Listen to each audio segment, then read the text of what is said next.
복음을 들으면은 제일 먼저 작용을 하는 것이 양심의 작용이 와요. 그냥 남하고 같이 열심히 살고 그냥 남들 다 그래 사는데 살다가 복음의 말씀을 딱 들으면요, 하나님이 제일 처음에 양심을 콕 찌르는 거야. 너는 죄인이야. 안 그래도 죄인이라는 양심. 너는 죄인이다. 그건 생각을 자극하는 게 아니라 양심을 자극하는 거예요. 아시겠죠? 이제 양심을 또 배웁시다. 하나님이 오셔가지고 복음을 전할 때 양심을 콕 건드려요. 그러면요, 이 강팍한 사람은 양심이 찔린데도 모른 척 하는 거야. 건드리지 마라 이거지. 약점을 찔렀다 이거지. 이래가지고 막 의도적으로 막 이걸 거부를 하는 거야. 양심의 찔림을. 이 타락한 사람의 행태야, 이런 것이요. 그러나 구원받는 사람은 양심의 찔림이 왔을 때 이걸 딱 종수철같이 반발하고 거부하는 것이 아니라 진짜 생각을 해보는 거야. 아, 우리가 죄인인가?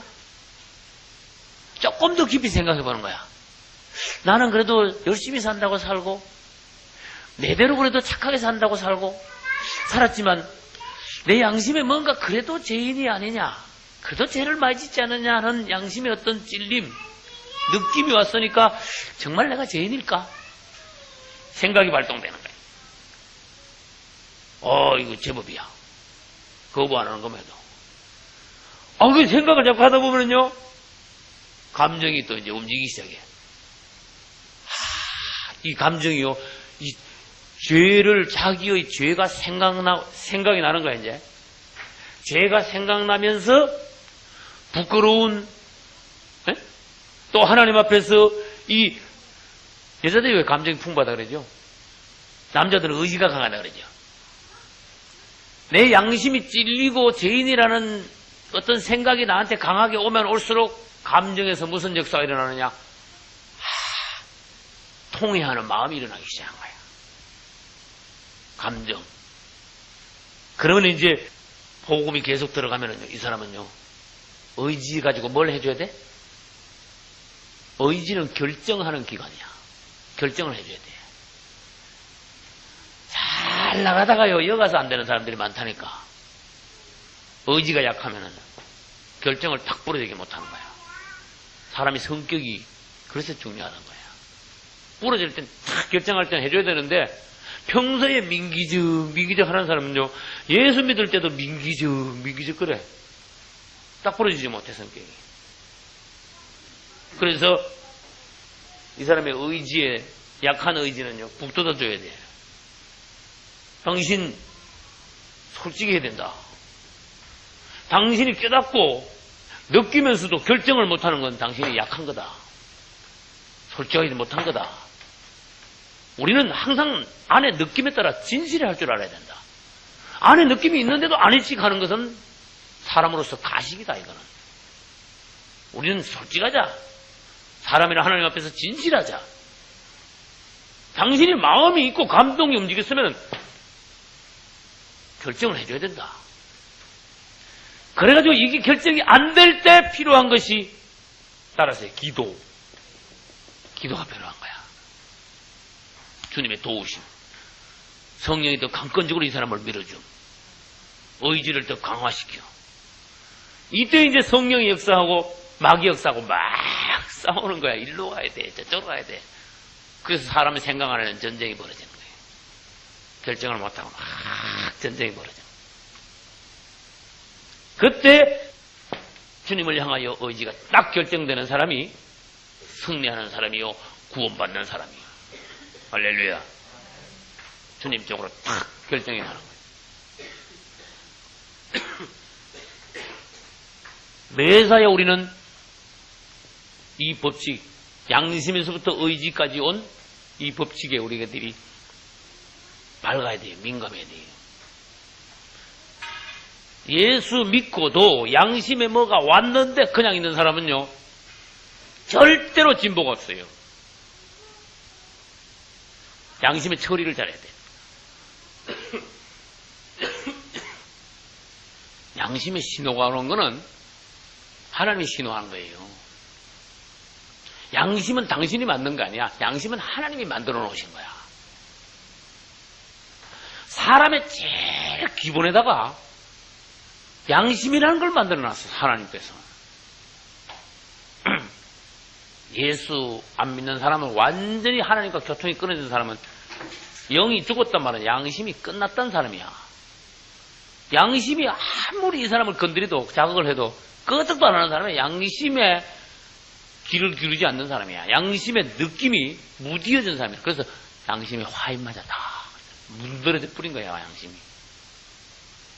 양심이 무너진 사람은 인격이 무너진 사람이다.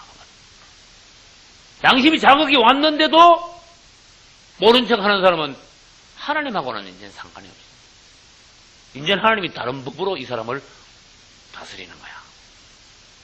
양심을 줬는데도 이 사람이 양심을 안 지킬 때 사람이 이 사람을 다스려야 되고, 세상 법으로 이 사람을 제재를 해야 되고, 하나님이 율법으로 이 사람을요 완전히 관장을 해야 돼요.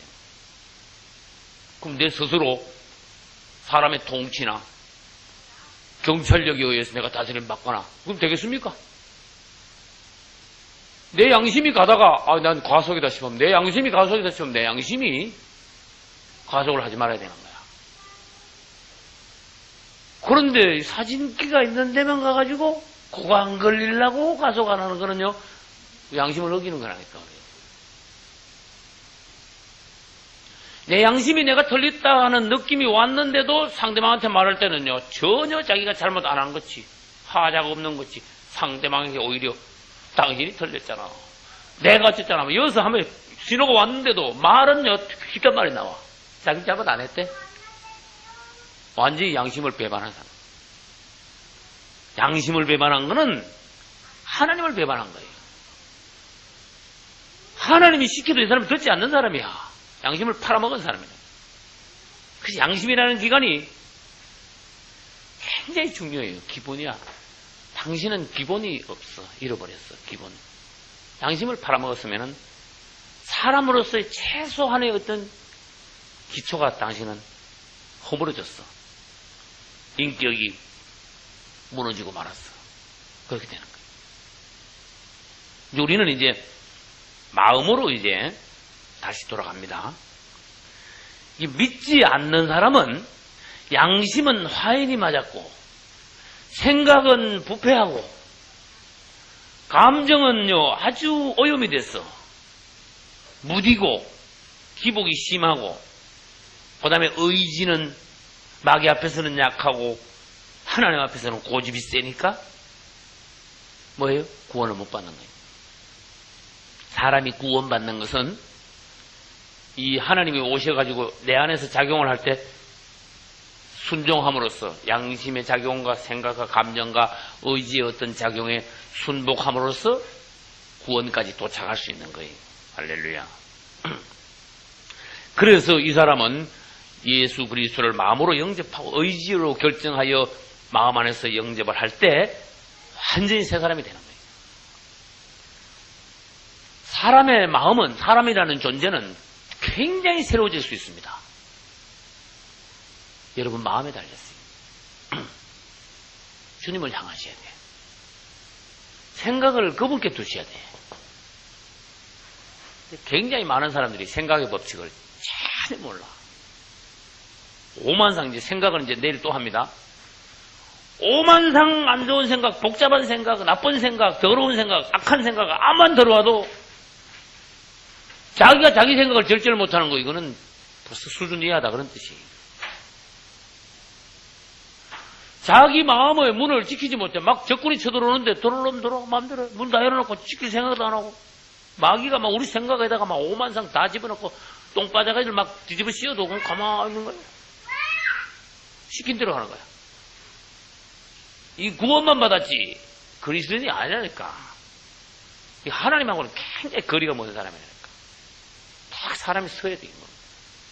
인격이 딱 서가지고 예수 그리스도의 마음으로 그분의 인품을 닮아 뭔가 양심도 깨끗하게 정리가 된 사람이요, 생각이 바르고 깨끗하고 순수한 사람이라고 되면 감정이 우리 주님의 감정하고 똑같이 풍부해야 되고, 의지가 원수들 앞에서는 강하고 담대하며 하나님 앞에서는 아주 연하고 순복적인 의지. 완전히 새롭게 다듬어진 사람, 속사람이에요. 할렐루야. 그 다음에 우리가 본문 볼 것은 디모데전서 1장을 한번 보겠습니다. 디모데전서 1장.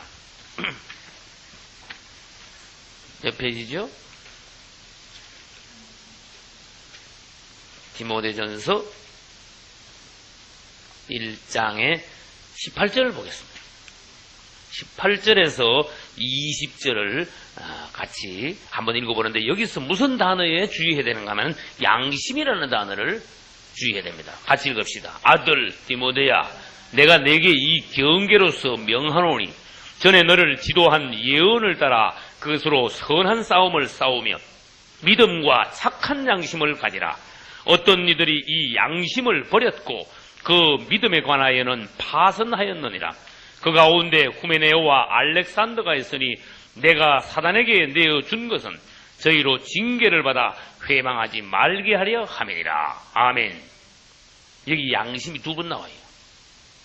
뭐 양심에 관하여 뭐라고 말씀하셨습니까? 착한 양심, 믿음 위에 착한 양심, 하나님께서 보시기에 아름다운 양심을 가지라. 처리된 양심. 양심에 어떤 끓이김, 찌꺼기가 남아있지 않은 양심. 양심에 어떤 자극이 왔는데 그냥 내버려둔 양심이 아니고 하나님이 어떤 양심을 통하여 뭔가 자극을 했을 때, 느낌을 줬을 때 그 느낌을 따라서 양심을 처리한 거야. 정리를 한 양심을 말이야. 그 다음에 어떤 사람들은 양심을 완전히 버렸다 그랬어요. 양심을 버렸단 말은 양심에 전혀 무감각한 사람이 됐다 그런 뜻이야. 양심이 없는 사람같이 돼버렸어. 양심이라는 기관이 아주 없어진 사람. 다시 말하면 팔이 떨어져 나간 사람 같이 양심이라는 게 떨어져 나간 사람이 없어. 양심은. 양심이 자극할 길도 없고 느낌을 줄 방법도 없고 어떤 사람은 양심을 버렸다. 믿는 사람 중에서도 끝났다 하나님 앞에서. 그래서 너는 이것을 조심하라. 성경에는요 양심에 대하여 이렇게 가르치고 있습니다. 그러면 다시 여기서 양심에 관하여 보기로 하겠습니다. 복음 주님이 이 우주를 창조하시고 여러 시대가 나누어졌습니다. 시대가 여러 단계로 마디로 분류가 되어 있습니다. 아담과 하와가 에덴 동산에서 살던 시대는 사람에게 죄가 있었습니까? 없었습니까? 죄가 없었어요. 그래서 그 시대를 무죄 시대라 이렇게 말해요. 무죄 시대. 그런지 사람이 죄를 지니까 이제 하나님에게서 끊어지고 주님으로부터 공급을 못 받고 하나님을 떠나게 됐어요. 떠날 때 하나님께서 사람에게 주신 것이 양심이다. 양심은 죄가 없을 때는 아무 소용이 없는 거예요. 죄가 있을 때 그때부터 양심이라는 게 필요하게 되는 거예요. 무슨 말인지 아시겠죠? 뭐 죄가 없을 때는 뭐 양심 무슨 양심이 필요해? 뭐 애기들한테 무슨 양심 이야기를 하면 얼마나 우스운 이야기입니까, 그죠? 갓난 애기들한테 너 양심이 있어 없어? 너 막 두들면 되겠어? 양심이 있어 없어? 그러면 안 되겠죠? 애기들은 깨끗한 거야. 죄를 모르는 거야. 죄를 지을 수도 없는 거예요. 그러니까 무죄 시대에는 양심이 작용을 안 해서 필요가 없었어요. 그러나 죄를 딱 짓고 하나님이 사람을 에덴 동산에서 쫓아낼 때 이 양심을요 딱 작동을 하게 만들었어요. 그때부터 양심은 작동되기 시작했어요. 무슨 말인지 알겠죠? 하나님이 없는 대신에 하나님의 법을 내 안에 둔다. 그래서 그것을요 마음의 법, 마음에 새긴 법, 양심 이렇게 말하는 거예요. 그래서 이제 그 이후로 하나님이 이제 그 앞에서 일일이 지도는 안 하지만은 사람이 죄를 지면요 양심이 콕 찔리는 거야. 사람이 잘못되면 양심이 콕 자극이 오는 거예요. 점점 잘못되면 양심이 아주 무거워지는 거예요. 어두워지는 거예요. 양심이 더러워지는 거예요. 죄를 자꾸 지면. 이제 이 양심을 사람이 처리를 자꾸 해가지고 깨끗한 양심, 하나님 앞에서 하자가 없는 양심을 유지를 해야 되는데 사람들은 그렇지 못했어요. 무슨 말인지 알겠어요? 양심을 사람들은 지키지 않았어요. 양심이 뭐야? 다 집어 던지고 막 죄를 짓기 시작했어요, 사람들이. 그래서 하나님 보니까 양심 가지고 어림도 없거든. 그래서 법을 만드신 거예요. 법으로 딱 제재를 하기 시작했는데 그것을 율법이다 이렇게 말해요. 지금 무죄 시대가 지나서 양심 시대가, 무죄 시대 때 실패해가지고 양심 시대로 갔는데 양심도 못 지켜가지고 양심으로 실패해가지고 율법을 사람들에게 준 거예요. 그래서 율법 시대. 그리고 이 율법 시대가 구약 시대인데 예수 그리스도께서 오심으로 십자가로 사람들을 구속하시고 그때부터는 율법을 지키는 것이 아니라 이제는 믿음으로 하나님의 은혜로 사람들이 구원받는 은혜 시대가 됐어. 할렐루야. 은혜. 지금은 은혜 시대. 아셨죠? 은혜 시대인데 앞으로 이 은혜 시대가 언제 끝나는가 하면은 예수님이 재림하시면 은혜 시대는 끝나는 거야. 그럼 우리 예수님이 오시면은 천년 왕국 시대가 오는데 그것을 왕국 시대라고 해요. 아셨죠? 무슨 말인지? 왕국 시대. 천년 왕국 시대가 끝나면 무슨 시대가 올까요? 예? 천년 왕국 시대가 끝나면은 영원한 영원 시대가 천국과 지옥으로 갈라지는 영원 시대가 오는. 그래서 이 세대가 이렇게 나누어졌어요. 여기서 우리가 양심 시대가 있다는 것을 알고 구원받는 것은 우리가 1차적으로 이 양심을 회복하는 걸 말한다는 것을 여러분들이 아셔야 돼요. 여러분들이 온전한 그리스도인이 되려면 양심부터 회복이 돼야 돼요. 양심부터 처리가 깨끗하게 되죠. 정돈이 돼야 돼요. 하나님 앞에 하자 없는 양심의 사람이 되어줘야 되는 거예요. 양심이 아주 순복하는, 양심이 어떤 자극에 순응할 수 있는 그런 그리스도인이 돼요. 하나님 보시기에 네 양심에는 하자가 없다. 사람은요, 양심을요, 무심코 양심을 배반합니다. 예수 믿는 사람들까지도. 그리고 거짓말을 하는 것은요, 양심을 탁 어기는 걸 말해요. 내가 불리하면요, 살짝 돌려가지고 거짓말하고, 말을요, 조금 가감하고. 하나님 안에서, 아니야, 너. 근데 보탭니다, 사람이 자꾸. 어떤 때는 뺍니다. 다 머리도 잘 돌아가. 약간 불리하면요, 보태기도 하고, 약간 보태야 되면, 빼기도 하고, 어떤 때는요, 싹 조금 더 보태기도 하고. 가감을 시키는 거야. 양심이 깨끗하게 하나, 정직하지 않다. 그런 뜻이에요. 진실하지 않다. 그런 뜻이에요. 양심에 따라 정확하게 하는 걸 사람이 진실하다 그래요. 사람이 진실해야 돼. 할렐루야. 그러면 이 사람은 하나님 앞에서 뭔가 회복된 사람이야. 그러면 양심을 회복하면 어떻게 되느냐? 이 사람에게는 율법은 필요 없는 거야. 경찰이 필요 없게 되는 거예요. 아셨죠?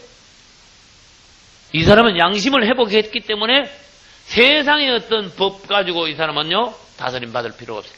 하나님이 이 사람을 양심 안에서 하나님이 다스리는 거예요. 그래서 양심이 회복된 사람에게 낮 시간에 했듯이 기름 부음이 계속되는 거야. 기름 부음과 기름 바름. 그분이 오셔가지고 우리를 계속적으로 성령 안에서 우리를 만지시오. 구석구석 기름 바람으로써 우리에게 느낌을 주고 새롭게 하고 인도하고 또 지도하시고 가르치시고. 그래서 성령의 기름 부음이 너희 안에 거하시나니. 할렐루야. 이제 우리는 하나님께서 사람이 타락하면요, 제일 먼저 양심을 자극한다는 걸 아시고, 구원받고 난 뒤에 양심 처리만 잘 되면은 신앙에 지장이 없이 사람이 잘 순탄하게 신앙이 성장하게 돼 있어요. 왜 신앙이 성장이 안 합니까? 당신은 양심이 처리가 안 됐어. 하나님 앞에서 딱 걸려 있다니까, 지금. 무슨 말인지 아시겠어요? 사람이 깨끗해, 진실하고, 처리가 잘 돼 있어야 돼요. 난 모르겠는데요. 거짓말 하지 마. 예수 믿으면 양심이 살아나고 회복되는데 하나님이 지적해도 모르겠느니 그 하나님을 속이는 거야. 그건 우리가 실로 하나님 앞에 나간다면 하나님은요 우리의 양심을 믿습니다. 낮 시간에 예화를 들었듯이 하나님의 손가락이 어떤 부분을 가르칩니다. 이건 사실이라니까. 그 부분이 나를 괴롭힙니다. 처리가 안 되니까 찝찝합니다. 무겁기도 합니다. 그것이 늘 마음에 걸려 있습니다. 양심이 처리 안 되니까 생각 안에 걸려 있습니다. 신앙의 걸림돌이 됩니다. 지장을 줍니다. 성장을 안 합니다. 하나님께 다른 걸 기도하려고도 그게 우선입니다. 그걸 먼저 처리해야 하나님께 다른 걸 기도할 수 있는 중간에 막힌 담이 됩니다. 이 법칙을 사람들이 모르니까 양심도 제쳐놓고 하나님 앞에 가서 아버지 주시옵소서. 그게 무슨 소용이 있냐 그 말이에요. 예? 소용이 없으니 우리는 순서대로 뭔가 하나님 앞에서 주님이 주시는 성령의 느낌을 따라 기름 부음을 따라서 우리가 하나하나 순복하며 세밀하게 해나가면은요 주님은요 우리 안에서 아주 신나게 역사를 하시는 거예요. 주님이 여러분 안에서 신나게 일하실 수 있도록 여러분들이 만들어 주셔야 돼요. 구원받았는데 또 양심을 어기면 이 사람은요 다시 율법에 매여야 돼. 율법으로 지도하지 않을 수가 없어요. 집사님 그러면 안 돼. 양심이 와가 자극했는데도 못 바꿨으니까 이제는 주의 종이요 지도를 해야 돼. 징계를 하고 훈계를 하고 지적을 하고 심하고 막 책망을 하고 이런 율법으로 떨어져 버리는 거야 이 사람은. 그냥 놔두면 자기 혼자는 양심의 어떤 인도하심 순복하지 않으니까 이제 강제적으로 어떤 법적으로 이 사람을 다스려야 되는데 이게 어린 신앙이야. 말하자면 애들이 철이 들면은요 어머니 아버지가 시키지 않아도 하는데 말을 안 들 때는요 매를 들어야 돼. 시킨 대로 안 한단 말이에요. 그러면 그것은 어린 신앙입니다. 여러분들이 하나님 앞에 법으로 율법으로 여러분들이 다시 다스림 받는 그런 성도가 되면은요 부끄러운 신앙이 된다. 주님이요 율법으로 이래라 저래라 이제 그러지 말고 다 하나님 앞에 장성한 그죠? 성장한 아들 딸 같이 주님 앞에서 딱 서줘야 돼요. 그러면 여러분들은요 그때부터 진정한 복을 받을 수 있어. 정말 하나님이 쓸 수 있는 사람이 돼. 그런 사람은 하나님이요 물질도 맡겨, 교회도 맡겨, 구역도 맡겨, 은사도 줘. 살만 나는 거야. 신앙생활 할 맛이 그때부터 나는 거예요. 처음부터 양심이 정리 안 되면요 재미가 하나도 없어진다니까 사람이. 안 하면 신앙생활 안 하면 지옥 갈 것 같으니까 어거지로 코 깨가지고 아주 힘들게 신앙생활 한다니까. 그래서 여러분 하나님은 살아계셔서 우리의 양심에 뭔가 자극을 주시고 만지실 때 순복하는 여러분 되시기 바랍니다. 할렐루야. 다시 말합니다. 사람이 구원받았다는 것은 양심을 다시 회복한다는 걸 말해요. 그 사람에게는 다시 뭐가 필요 없어요? 경찰도 필요 없고 법관도 필요 없습니다.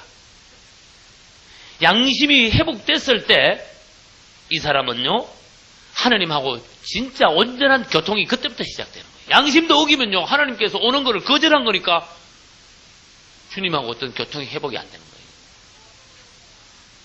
그렇게 이 사람이 신앙생활 하면서 세월만 오래 걸었지 도무지 뭔가 나아지는 게 없어요. 그러면 양심이 하는 일을 보겠습니다. 양심은 첫째, 뭔가 심사를 해, 심사. 심사가 뭔지 아시는 분? 심사. 매사에 양심은요, 탁 심사를 해요. 양심은 100번 심사해가지고 100번 다 맞아요. 할렐루야. 100번 다 맞는 거예요. 양심은 왜? 하나님이 딱 넣어주신 양심이니까. 양심이 딱 찌르면요 100번 맞는 거야 그거는. 그런데 양심이 찔리는데도 내가 그거를 무시하고 거부하고 불순종하니까 그렇지 양심은 심사를 정확하게 합니다. 옳고 그름을 분별을 아주 잘합니다. 왜? 하나님이 만들어 놓으신 기관이니까 그래. 영 안에 있는 이게 오염될 수 없는 기관이니까 이 마음이 양심을 갖다가 자꾸 거부하니까 나중에는 양심의 자극이 없어진다. 심사를 하고 난 뒤에 그 다음에 뭐가 있어야 됩니까? 판정이 있어야 돼. 양심은 우리 안에서 판정을 합니다. 넌 잘못됐어 그거 이러는 거야. 넌 틀렸다니까. 그러나 남들이 안만 그래도 내 안에서는 전혀 하나님 앞에서 하자가 없다. 양심이 떳떳한 거야. 남들이 아무리 욕을 해도 나는 주님 앞에 나가봐요. 주님, 내가 주님 보시기에 어떠합니까? 주님 앞에 물어야 돼요. 내 양심을 열어놓고 주님 앞에 내가 점검을 받아야 돼요. 주님이요, 내 양심에 하자가 없다면 평안을 주시고. 그래서 양심이 완전히 정리가 되고 하나님 앞에 하자 없는 사람은 담대한 거야. 양심이 끄리낌이 있고 처리가 안 된 사람은요, 하나님 앞에, 마귀 앞에 준역이 되어버려요. 왜? 죄를 졌으니까. 벌써 양심에서 넌 틀렸다는 게 자극이 왔으니까, 틀린 거 아니까 준역이 되어버리는 거예요. 약화가 되는 거예요, 사람이. 남들이 다시 말합니다. 아무리 나를 공격을 해도 비방을 해도 내가 하나님 앞에 양심이 깨끗하다면은 나는 사자같이 담대하다. 할렐루야. 어거지로 양심을 어기면서 담대할 수는 없는 거예요, 사람이. 그래서 양심을 처리하고 사자같이 담대할 때 그것이 원수들 앞에서의 능력이 되는 거예요. 원수들이 나를 참소를 못하는 거야. 찌르지를 못하는 거야. 나를 주눅들게 못하는 거예요. 위협을 못하는 거예요. 왜? 난 하자가 없기 때문에 하나님 앞에 가서 정리가 끝난 거예요. 하자가 없기 때문에 뭐 어떻게 건드릴 수가 없는, 뭐 털어서 먼지가 날 게 없으니까 원수들 앞에서. 그러니까 딱 아무리 정치인들이요 막 감옥에 들어가고 수백억씩 막 떼먹고 그래도 한 번도 안 먹은 사람은요 잠이 잘 옵니다. 양심이. 그런데 지금 조금만 더 잡아 당겨 올리면 지금 나까지 끌려오게 돼 있어 지금. 에? 막 당기면 막 에? 나쁜 말로 하면 한 놈 두 놈 막 딸려 올라오잖아. 그렇죠? 낚싯줄, 릴 낚싯줄인가 뭐 막 당기면 고기가 한 마리 두 마리 막 올라오는 거 있죠. 부정부패라는 게 그렇다니까. 고리가 있다니까. 당기면 막 한 놈 두 놈 막 걸려 올라와. 그러면 저 밑에 한참 있다가 지금 그 밑에 걸려있는 자는 잠이 안 오는 거야. 완전히 양심이 지금 자기가 완전히 눌렸기 때문에 정말 아니까 자기가 죄인이라는 거야. 그러나 하나님 앞에서 전혀 하다가 없는 사람은요 잠이 너무나 잘 와. 그 안에 참 평화가 있어요. 자유함이 있어요. 주님 앞에서 평생 그렇게 사셔야 됩니다. 할렐루야. 그리고 난 뒤에 이 양심은 세 번째 명령까지 하는 거야. 넌 잘못됐어. 회개해. 양심이. 가슴이 인정해. 이렇게 해. 저렇게 해. 양심을 시키는 거야. 양심 안에는 명령하는 게 있어요. 그 양심의 명령에 순종을 하면은 이 사람은 복인데 양심도 명령도 귀를 기르지 않고 어기면 끝난 사람이야. 말이 그리스도인이지 전혀 아닙니다. 이 사람은. 이것이요 그리스도인 중에서 아주 기초되는 거라. 기본 중에 기본이다 그 말이에요. 무슨 말인지 아시겠죠? 신앙이 올라가고 내려가고가 그거 달렸어요. 양심이 처리된 사람에게 성령이 부어져요. 양심이 아직도 깨끗하지 않은 사람에게 성령이 부어질 리가 없는 거예요. 그래서 양심이 어느 정도 중요하냐. 사도 바울은 사도행전 23장 1절에서 형제들아 오늘날까지 내가 범사에 양심을 따라 하나님을 섬겨노라 그랬어요. 이걸 다시 한번 읽어봐요. 집에 가서. 나는 하나님을 섬겼는데 양심에 나는 거리낌 없이 주님을 섬겼다. 양심을 따라 내가 섬겼다. 하나님이 내 안에 양심의 법을 두어서 인도하시는 대로 나는 그 양심에 순복하면서 하자 없이 오늘까지 진실하게 하나님을 섬겨왔노라. 신앙 고백이. 그리고 사도행전 24장 16절에는 또 말합니다. 나도 하나님과 사람을 대하여 항상 양심에 꺼리낌이 없기를 힘쓰노라 이래놨어요. 양심에 꺼리낌이라는 단어가 성경에 딱 나오는 거야. 또 성경에는 무슨 단어가 나옵니까? 양심을 따라 살았다 이런 단어가 나오는 거예요. 성경에 여러분 성구사전 찾아보면 양심이라는 단어가 계속 나오는 거예요. 양심에 화인 맞았단 말도 나오지요. 그렇게 이 양심이 마음의 한 부분으로서 중심 부분이야. 사실 기둥이야. 양심이 무너지면 집이 그냥 무너진다니까. 사람 인품 자체가 무너진다니까. 생각이 아무리 이 사람이 어떠해도 양심이 살아있어야 돼. 할렐루야. 이것을 내일 새벽에 더 보고 그 다음에 내일은 양심의 뒷부분을 볼 뿐만 아니라 양심이 생각 이걸 내일 새벽에 다시 보면서 마음, 양심, 생각 이런 부분에 있어서 여러분 속 부분이 완전히 수술되고 새로워지고 만진바되고 하나님하고 나가는데 하자가 없는 그런 교정된 수정된 그런 여러분 속사람이 될 수 있기를 바랍니다. 성회 마지막 날 새벽 시간을 맞이했습니다. 그러면은 처음부터 정리하기는 너무 분량이 많고 어제 저녁에 한 것을 먼저 정리하고 그 다음에 오늘 양심 뒷부분과 생각에 관하여 말씀을 드리겠습니다. 양심이라는 것이 무엇인지 우리는 어제 주님 말씀을 잘 들었습니다. 양심은 정리를 해보면은 우리 마음에 새겨놓은 하나님의 법이다 이렇게 말을 할 수가 있어요. 하나님의 법이 우리 마음에 아주 새겨져 있기 때문에 우리는 마음 안에 하나님의 법을 항상 가지고 있어요. 그래서 누구한테 묻기 전에 내가 지금 주님 앞에서 잘 되었느냐 못 되었느냐, 주님이 이것을 인정하시느냐 부정하시느냐, 하나님이 이것을 기뻐하시는지 싫어하시는지를 먼저 우리가 알 수가 있어요. 주님은 우리에게 말씀하시기 전에 먼저 양심 느낌부터 먼저 주십니다. 그러니까 양심의 소리에 귀를 기울이고 양심의 느낌에 우리들이 민감하다면은 귀를 자세히 기울인다면은 하나님의 뜻을 알 수가 있어요. 이것이 잘된 겁니까? 잘못된 겁니까? 묻기 전에 우리는 양심으로 돌아간다면은 주님의 뜻을 남에게 묻기 전에 내 스스로 벌써 알게 되는 것이에요.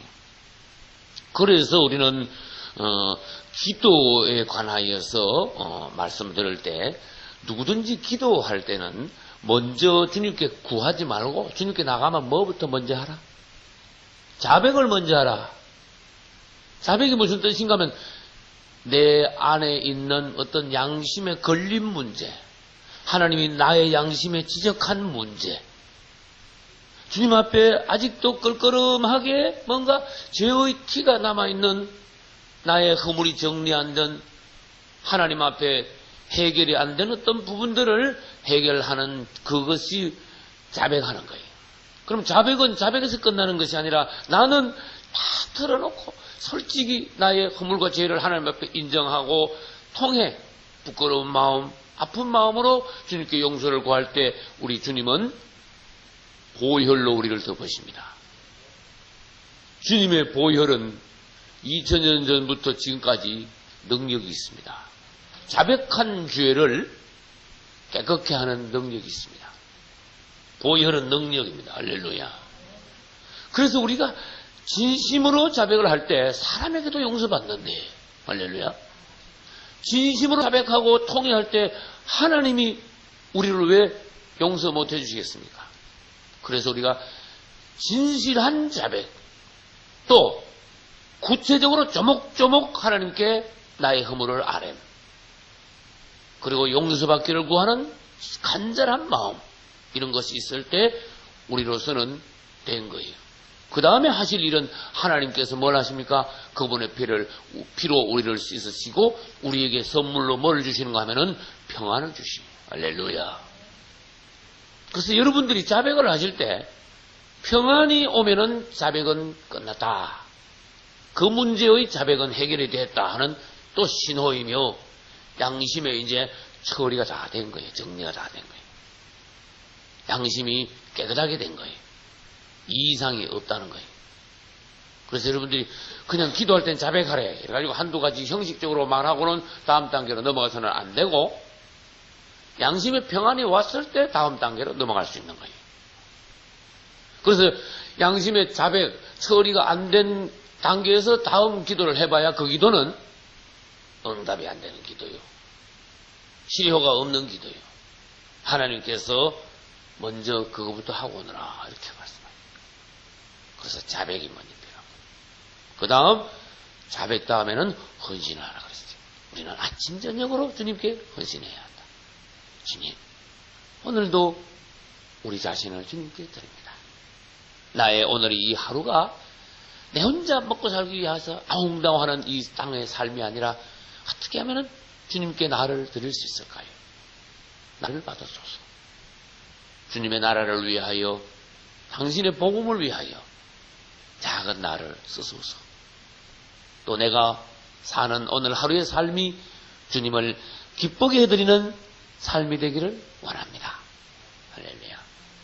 이 번제단에다가 내 자신을 이 새벽에 다시 얹는 거예요. 저녁에 다시 또 여러분은 자신을 또 드려야 됩니다. 낮에 드리도 또 좋습니다.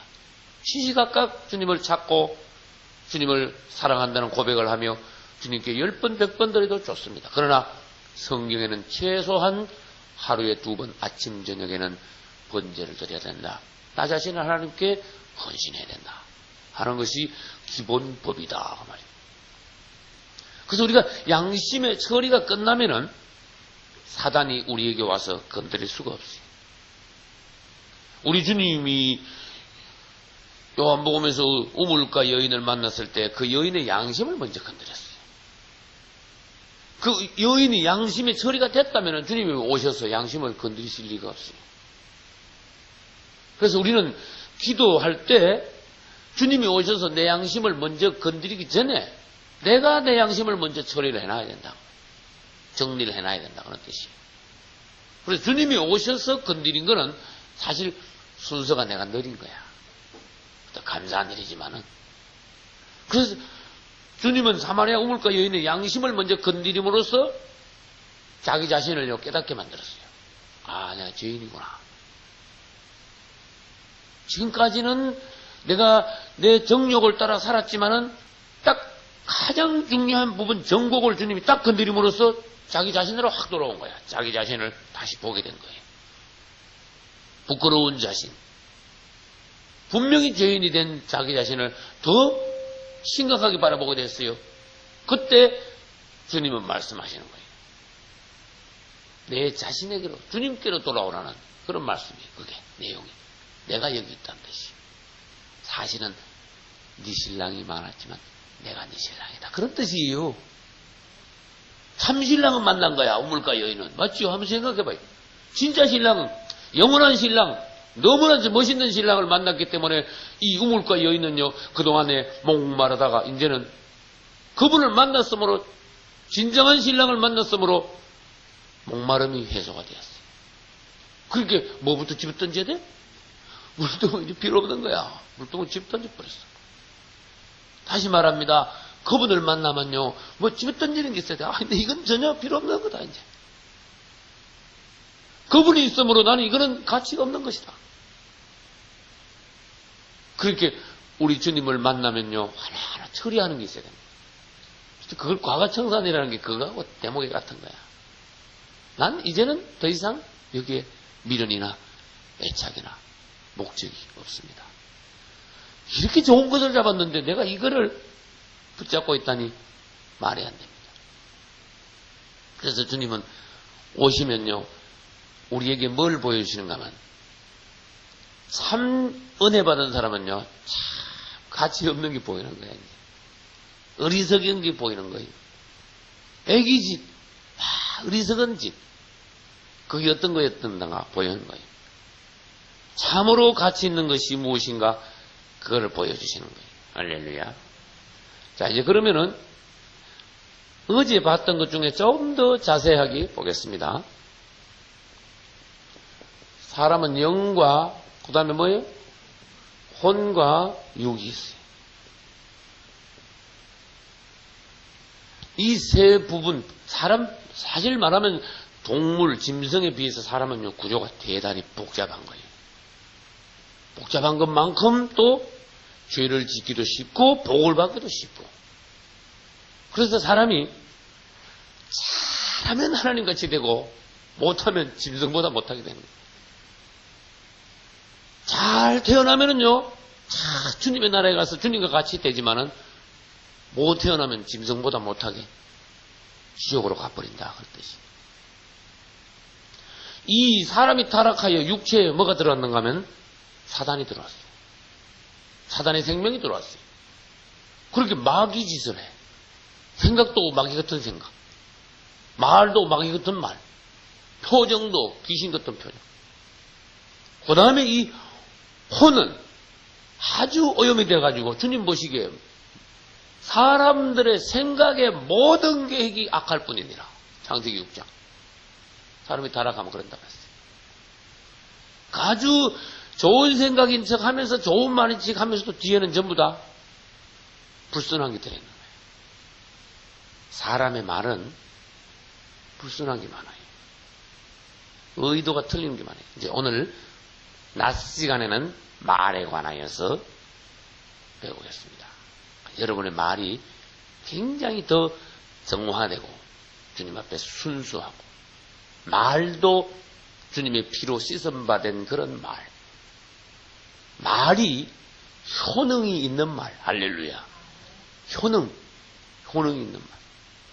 사단에 오면은 사단의 생명이 우리 말에서 끼면은 말이 나가면서 독이 섞인 말 나가서 남에게 사단의 생명을 심어넣어주고 남을 죽이고 상처주고 아프게 하고 분위기를 다운시키고 하나님의 교회를 파괴하고 그렇게 됩니다. 이제 우리 혼에 세 가지가 있는데 보겠습니다. 이 혼 안에 있는 생각은 뭐를 알기 위한 기능이에요. 알기 위한 뭐예요? 생각. 생각 다음에는 뭐가 있습니까? 감정이 있죠. 감정은 뭐 하기 위한 겁니까? 감정은 알고 모르고 이런 거하고 상관없는 거예요. 느끼기 위한 거예요. 느낌을 위한 뭐예요? 감정. 사람이 예수를 믿으려면 느낌이 있어야 돼. 느낌. 뭔가 생각을 해가지고 내가 느낌에서 뭔가 감동이 일어나요. 감동이야, 한마디로 말해서. 눈물이 왜 나느냐? 이게 자극했기 때문에 눈물이 나는 거예요. 그 감정이 메마른 사람 눈물이 없어요. 은혜 받기가 쉽지 않아. 감정이 풍부해야 돼, 사람은. 또 감정이 너무 혼적인 자아에 빠져가 너무 또 센치하면 안 돼. 풍부할 때 눈물을 흘릴 수 있을 때 흘릴 수 있어야 돼. 아무리 불쌍한 사람을 봐도 감동이 없는 사람은요 아주 메마른 사람이야. 사람이 딱딱한 사람이야. 주님의 감정하고 우리 감정하고 같아야 돼. 주님이 불쌍한 사람을 봤을 때 눈물을 흘리신다면 우리도 불쌍한 사람을 보면은 눈물이 나줘야 된다. 기도할 때 나는 100년 기도해도 눈물 한 방울도 안 납니다. 그 감정이 완전히 메마른 사람이야. 은혜 받기가 힘들어. 사실은 기도할 때마다 눈물이 나주는 게 그게 정상이에요. 왜? 뜨거운 기도, 깊은 기도, 성령을 만진 기도는요, 이 감정이 뜨겁게 되지 않을 수가 없어요. 그러니까 평상시보다 감정이 막 뜨거워지고 활발해지면 사람은요, 이 사람 육체의 구조는 눈물이 나게 돼 있어요. 그리고 우리 주님은 진실한 눈물, 순수한 눈물, 뜨거운 눈물 앞에 그분은 약한 분이에요. 감정 풍부하셔야 된다니까. 그 다음에 뭐가 있어요? 의지는요, 결정을 위한 의지예요. 결정을 위한 의지. 이 호난에는 이런 것이 있어요. 알아야 되고, 느낌이 있어야 되고, 결정을 해줘야 돼. 결정. 그래서 여러분들 어제 낮에 뭐 교제들 하는 거 보니까, 경상도는 어떻고, 충청도는 어떻고 한창 하는데, 사람이 경상도도 주님 앞에 딱 가다 나와야 되고, 할렐루야. 전라도도 주님의 손을 통과해 줘야 돼요. 충청도 양방들도 성령에 한번 도간에 들어갔다 나와야 돼요. 하나님이 주신 성격, 다 잘 살리면 다 좋은 성격입니다. 이런 성격도 주님의 교회에 필요하고 저런 성격도 주님이 꼭 쓰셔야 됩니다. 우리는 성격도 하나님이 만들어주셨다는 걸 알아야 되는데 그 대신 주님의 손 안에서 통과하여 잘 다듬어진 그 성격이 주님을 위하여 쓰임받기 위해서는 어떻게 되느냐? 주님의 손 안에서 주님이 한번 만져가지고 거듭난 새로워진 성격. 할렐루야. 그래서 의지는요, 분명할 때는 분명하고. 할렐루야. 다시 말합니다. 주님 앞에서는 한없이 연하고 순종적이지만은 마귀들 앞에서는 어떻게 된다고요? 강하고 담대, 갑자기 사람이 확 달라져야 돼. 마귀 앞에서는. 주님 앞에서는요, 아주 선한 양이 돼야 된다니까. 주님 앞에서 고집 부리는 거 뭐라 그랬어요? 타락한 사람의 본성이라고 그랬어. 아주 항소고집 믿으라고 안 믿는 거 있지. 하나님 시키도, 안 한다는 거 있지. 이게 의지가 잘못된 의지는요, 도로 뒤집어지는 의지. 그래서 생각과 뭐와? 감정과 의지는 이런 것이. 영 안에는 뭐가 있습니까? 양심과 교통과 직감이 있습니다. 양심은 뭡니까? 옳고 그름을 분별하는 거예요. 양심. 무슨 말인지 알겠죠? 그 다음에 두 번째는 직감입니다. 하나님의 뜻을 알기 위한 직감. 하나님의 뜻을 알기 위한 것이 뭐냐? 직감이다. 지금 당신 생각을 내가 알고 모르고 이런 게 아니라니까. 하나님의 뜻이 어디에 계시는가 딱 주님으로부터 나한테 직접 오는 느낌이 있어요. 그건 양심으로 오는 게 아니라 양심은 죄와 관계됐습니다. 옳으나 그러냐 판정과 관계되는 거지. 주님의 뜻이 어디에 있다는 것을 알기 위해서는 이 직감이라는, 영안의 직감이라는 기관이 작용을 해줘야 돼요. 죄인은, 이건 영입니다.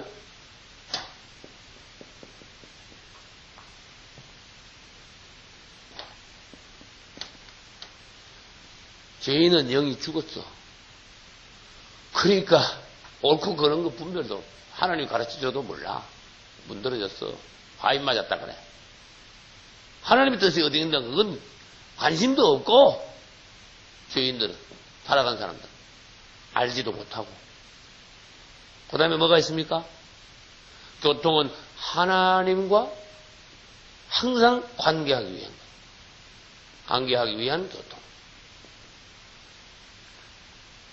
그러니까 하나님과 관계하고 하나님과 접촉하기 위한 교통인데, 우리가 구원을 받았으면은 이 6가지 기관이 정상적으로 돌아가줘야 그 사람은 하나님 앞에서 하자가 없으면서 신앙이 이제는 어떻게 돼요? 본 궤도에 오르는 거야. 여기서 하나가 완전히 삐그덕해 버렸다. 그러면 집으로 말하면 기둥 하나가 빠져나가는 거예요. 자동차로 말하면 중요한 부속 하나가 고장나버린 거야. 주님 앞에서 이 하자를 우리들이 항상 돌아오면서 고쳐가면서 우리의 믿음에 차라는 것이 이렇게 기차가 나가줘야 되는 거예요. 그러면 하나하나 어떻게 돼야 정상적으로 합당한 우리 신앙생활이 될 수 있는가? 또 기본이 잘 갖춰지는가? 생각은요 항상 주님 앞에서 새롭게 생각하는 거. 내가 지금까지 생각하던 습관대로 생각하지 말고 사람은 30년, 40년 계속 생각하다 보면요, 그냥 습관대로 생각하는 거야. 그러지 말고, 이제는 생각을 할 때, 주님 앞에서 생각하고, 주의 이름을 부르고 난 뒤에 다시 생각해보고, 그렇게 생각을 다시 해봐야 된다. 내 생각하는 하나 가지고 결정을 내리지 말고, 주님 앞에 나가서 다시 생각해보면 뭐가 오는가 하면요, 좀 다른 생각이 올 수가 있어요.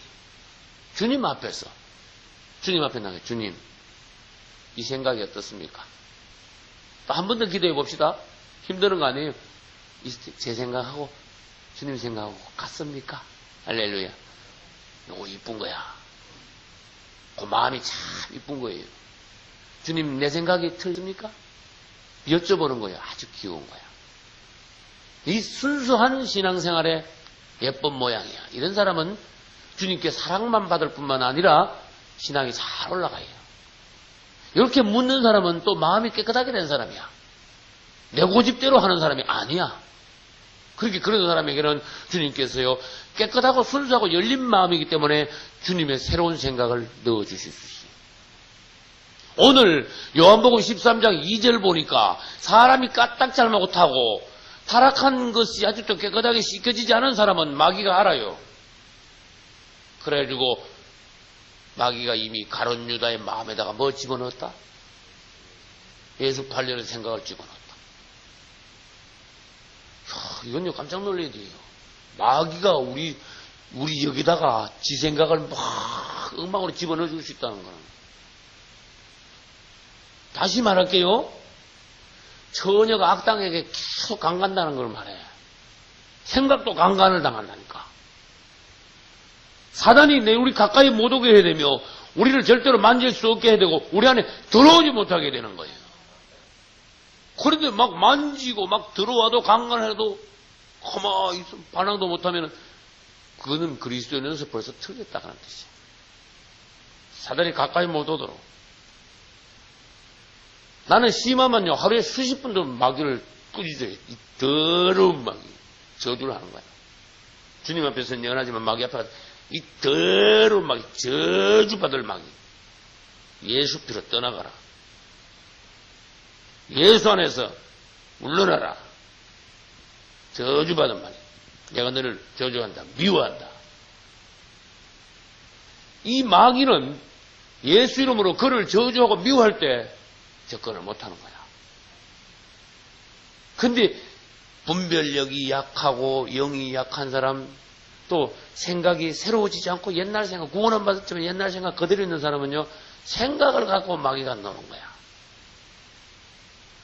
몸으로 먼저 죄짓게 하는 것이 아니라 생각 안에다가 사단의 생각을 먼저 주입을 시켜가지고 이 생각이 커지고 복잡하고 마귀의 생각으로 오염되게 해가지고 생각을 따라 말하게 하고 그 오염된 죄된 생각을 따라 행동을 하게 하고 그것이 남에게 퍼뜨려지게 하고 이 사람이 가는 곳마다 하나님과 반대되는 역사, 사역을 하는 거예요. 이렇게 생각을 새롭게. 내 생각 중에 지금 오염된 생각, 마귀가 가룟 유다에게 넣어준 생각 같은 그런 생각 없는가? 뭘 생각을 집어넣었어요? 예수를 팔려는 생각. 생각 잘못 들어오면 예수 다 팔아먹어.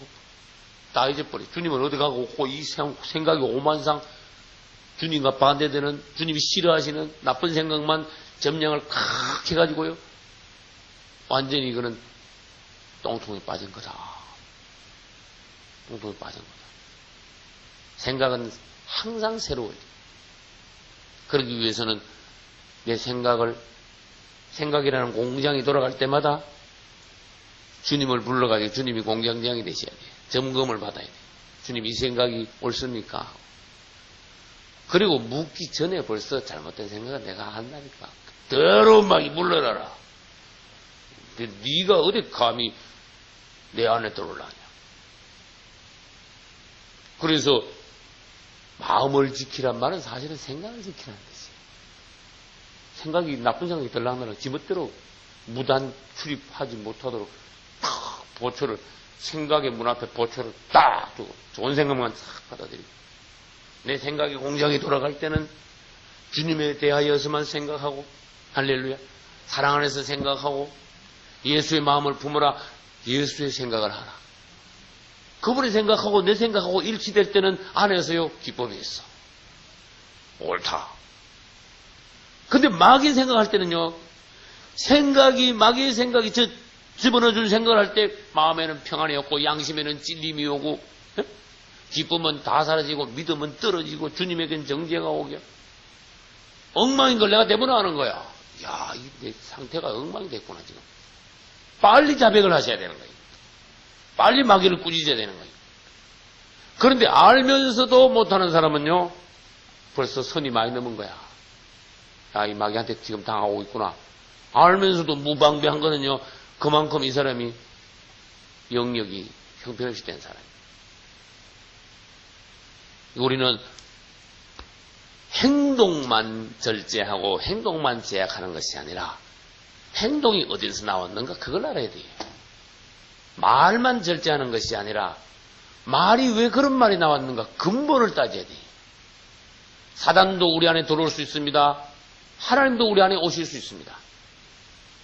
사단과 하나가 돼서 생각하고 말할 수도 있습니다. 하나님과 하나 돼가지고 생각하고 말할 수도 있습니다. 그러니까 우리는 이제부터는요, 분별을 할 수 있는 그런 능력. 주 예수 이름을 부르면서 생각하는 성도가 돼야 돼요. 할렐루야. 생각은 새로우면서도 생각이 희미하면 안 돼요. 분명해야 돼요, 생각이. 그분 앞에서 생각이 확실해야 돼요. 애매한 생각을 해가서는 안 되는 거예요. 생각을 분명하지 않다는 것은 하나님 편도 아니고 마귀 편도 아니라는 중립이라는 거야. 그러면 항상 마귀 편으로 기울어지기 쉬운 위험에 처해 있다고 하는 거지. 우리는 분명히 생각을 주님에게 두어야 되는 거예요. 이거 좀 이따가 또 나옵니다. 그 다음에 우리의 감정은 주님을 향하여 뜨겁고 기쁘고 감사하고 주님을 사랑하는 그런 감정으로 항상 넘쳐야 되는 거예요. 감정이 잘못되면 어떻습니까? 사단이 우리에게 나쁜 감정을 주면 미워하는 감정, 질투하는 감정, 감정이 막 거칠은 감정, 거친 감정, 감정이 또 너무 기복이 심한 감정. 무슨 말인지 아시겠어요? 좋다가요 집에 가가지고 조그마한 막 이게 팍 뒤집어져가지고 뜨거워가지고 감사하고 막 올라오고 기쁜 것만큼 저 밑으로 막 내려가 버리는 거야. 갑자기 감정이 엉망이 돼버리는 거야. 좋아가지고 막 웃다가 막 너무 슬퍼가지고 막 슬퍼하는 거. 마귀가요, 장난감까지 놀듯 하는 거. 감정이 안정이 되지 못한 사람. 감정이 기복이 심한 사람은요, 굉장히 위험한 사람이에요. 마귀가 갖고 노는 사람이에요. 조심하셔야 돼요. 그래서 기쁠 때도, 저는 라디오 설교에서 그런 말을 한 적이 있어요. 기쁠 때도 영 안에서 단잠히 안에서 기뻐야 돼요. 밖으로 너무 기뻐하다 보면 어떻게 되는가 하면은요, 감정이 절제가 안 된 상태까지 도가 싹 지나면 그것부터는요, 마귀가 들어와요. 기쁜 감정도 절제할 줄 알아야 되고, 슬플 때도 주님 안에서 슬퍼하면서 너무 슬프게 내려가 버리면요, 귀신이 들어와 버려요. 그 사람에게. 그래서 심지어 부모 형제가 죽었을 때까지도 우리는 슬퍼해도 너무 슬퍼하면 안 돼요. 귀신한테 당한다니까. 기쁨도 주님 안에서 잠잠히 기뻐하는 것, 감사하는 것, 찬양하는 것, 영간히 안에서, 아주 안에서, 영 안에서 그 다스림 받는 영 안에서 충만한 그 기쁨으로 채워지는 그런 기쁨. 감정이 너무 자극이 돼가지고 절제를 못할 정도로 너무 기뻐하면요, 사람이 그때 순간 느슨하면서 어떻게 돼요? 마귀한테 딱 당하는 거예요. 다시 말합니다. 너무 기뻐해도 안 됩니다. 너무 슬퍼해도 안 됩니다. 마귀는 항상 우리를 공격하기 위하여 틈을 노리고 있다가 틈만 보이면요, 실패하지 않습니다. 마귀는 항상 우리를 적중합니다. 공격을. 그러니까 감정은 주님 앞에서 주님을 향하여는 뜨겁고 기쁘고 감사하고 주님을 열렬히 사랑하지만은 혼 안에서 감정이 너무 기복이 심한 것은 또 너무 이랬다 저랬다 쉽게 바뀌는 것은 안 된다. 그 다음에 의지는 여러 번 말했습니다. 원수들 앞에서는 단호하고 냉정하고, 할렐루야, 그래서 차든지 더웁든지 하라는 것은 차다는 것은 원수를 대한 거고 더웁다는 것은 주님을 대한 거예요. 아주 의지가 냉정해야 돼. 인정사정 볼 거 없어야 돼. 끊을 때는요. 마귀들 앞에 원수들과 타협해서는 안 되는 거예요. 인정을 봐가지고 또 내가 약하면서 그걸 변명해가지고 이거 또 상대방의 입장도 생각해야지 막 이래가면서 분위기가 있잖아. 또 이래가면서 그거는 뭡니까? 의지가 약한 거예요. 하나님이 노 하실 때는 여러분도 반드시 노 할 줄 알아야 돼요. 우리 주님이 바리새인들을 꾸짖을 때는요. 굉장히 단호하게 꾸짖었어요. 서서히 풀었다 그랬죠. 그거를. 이게 주님이 사랑이시지만은 냉정할 때는 한없이 냉정하시다. 원수들 앞에서는 강하고 담대하라. 하나님 앞에서는 연하고 순종적이라. 할렐루야. 또 이 하나님과 교통은 어떻게 되는가? 계속 하나님과 교통이 유지될 수 있도록 여러분이 주님과 전화가 끊어지지 않도록 여러분 자신이 교통을 유지해야 돼요. 하나님은 항상 우리하고 대화될 준비가 되어 있습니다. 이야기를 항상 하고 싶어 합니다. 명절 때 자식들이 부모한테 오면 부모는요, 자식을 오랜만에 보거든. 그렇게 뭐 궁금한 것도 많고 이야기도 많이 하고 싶은데 자식들 관심은 별로 부모한테 없어. 그러죠. 뭐 잠깐 뭐 식사 같이 하고 갈 생각만 해. 얘기 좀 더 하고 싶은데 사실은. 이게 부모 마음이요. 우리 하나님 마음이에요. 사람에게는 말 많이 하지 말고 주님 앞에 나가면요. 말을 많이 해도 좋아. 사람 앞에서 말을 많이 하면 수다가 되고 실수도 많은데 하나님 앞에 나가면 말을 많이 할수록 점수가 올라가는 거예요. 할렐루야. 다시 말합니다. 사람 앞에는 말을 많이 할수록 점수가 떨어지고 하나님 앞에서는 말을 많이 할수록 하나님을 기쁘게 하면서 점수가 올라가는 거예요. 이 법칙을 잘 지키셔야 돼요. 앞으로.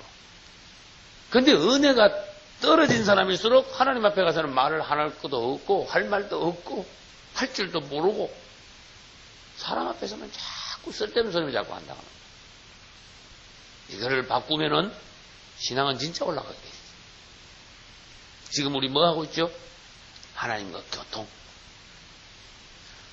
양심에 대해서는요, 계속 말을 했어요. 지금은 이제 하나님과 교통이, 당신이 하나님과 교통이 잘 됩니까? 이게 중요한 거예요. 하나님과 끊어지면은 가인같이 되는 거야. 가인은 하나님하고 딱 끊어져 버렸어. 더 이상 하나님하고 이 통화가 안 돼. 통화가 내가 하나님이 한마디만 해주면 좋겠는데, 뭔가 확 풀리고, 그죠? 화가 빡 뚫릴 텐데, 도무지 하나님으로부터 통화가 안 되는 거야. 그것은 나한테 있지. 주님께 있는 게 아니에요. 방법. 주님과 통화가 연결되는 방법은 그분의 이름을 불러야 돼요. 그분을 호출해야 돼요. 할렐루야. 따라서 주 예수여. 불러요. 부르면 그분 나오게 돼 있어요.